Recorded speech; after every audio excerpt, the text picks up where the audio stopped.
Shalom saudara terkasih, sangat berbahagia dapat berjumpa dan bersekutu dengan Anda para pendengar. Di sini sudah ada api dan kayu, tetapi di manakah anak domba untuk korban bakaran itu? Saudaraku, bagian dari penyembahan yang berkenan kepada Tuhan adalah mempersembahkan diri sebagai korban. Ya, inilah standar yang ditetapkan Tuhan. Artinya, tanpa mempersembahkan atau menjadikan diri kita sebagai korban, maka penyembahan kepada Tuhan akan menjadi sia-sia dan tidak mungkin berkenan kepada Tuhan.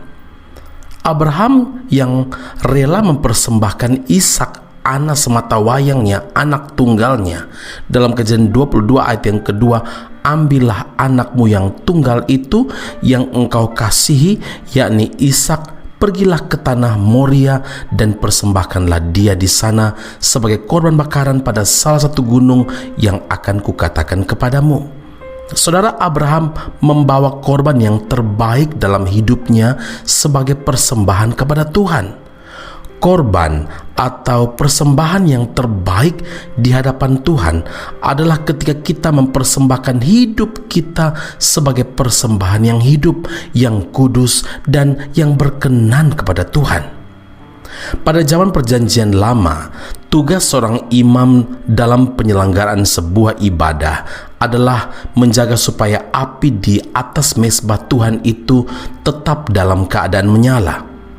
Nah, agar api dapat menyala terus-menerus, di atas mezbah harus selalu ada dipersembahkan atau ada yang dikorbankan.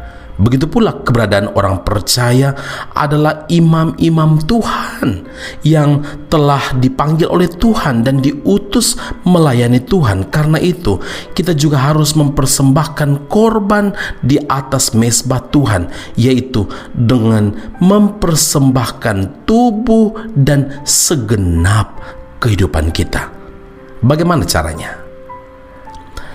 Mari bertekad memisahkan diri dari dunia dan tidak lagi hidup menjadi serupa dengan dunia, dengan jalan berkomitmen untuk mati terhadap dosa, sehingga tubuh kita benar-benar layak menjadi persembahan yang hidup, persembahan yang kudus, dan persembahan yang berkenan kepada Tuhan. 1 Korintus 6 ayat yang ke-20 firman Tuhan berkata, sebab kamu telah dibeli dan harganya telah lunas dibayar.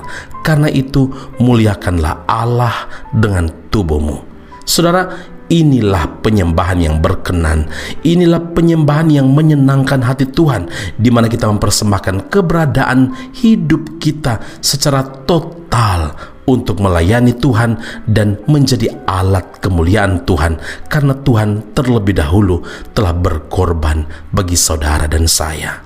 2 Korintus 5 ayat yang ke-15, firman Tuhan berkata, dan Kristus telah mati untuk semua orang, supaya mereka yang hidup tidak lagi hidup untuk dirinya sendiri, tetapi untuk Dia. Amin. Mari kita berdoa. Bapa Surgawi, terima kasih Tuhan, Engkau menyatakan firman-Mu kepada kami. Isi hati-Mu supaya kami mengerti apa yang menjadi kerinduan Tuhan bagi kami anak-anak-Mu. Engkau menginginkan kami supaya mempersembahkan hidup kami, mempersembahkan diri kami, semua kehidupan kami, bahkan menjadikan diri kami sebagai korban yang berkenan, korban yang kudus, korban yang mulia di hadapan Tuhan. Bapa, Engkau mengajar kami agar kami berkenan, agar kami layak menjadi persembahan yang hidup, yang kudus dan berkenan.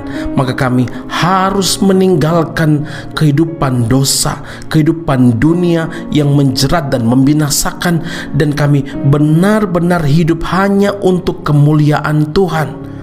Kami tahu Tuhan bahwa keberadaan kami dalam dunia ini adalah menjadi terang dan memakai hidup tubuh kami untuk memuliakan Tuhan. Dan hari ini Tuhan, Engkau ingatkan bahwa hidup kami telah dibeli dan harganya telah lunas dibayar. Biarlah hidup kami, seumur hidup kami kami mempersembahkannya untuk hormat, untuk kemuliaan nama Tuhan, dengan melayani Tuhan di dalam semua bidang kehidupan yang Tuhan percayakan kepada kami. Kami mau mempersembahkan hidup kami untuk menyenangkan hati Tuhan Allah kami yang telah menebus hidup kami. Di dalam Kristus Yesus Tuhan dan Juru Selamat yang hidup, kami berdoa dan mengucap syukur kepada Bapa di sorga. Haleluya. Amin.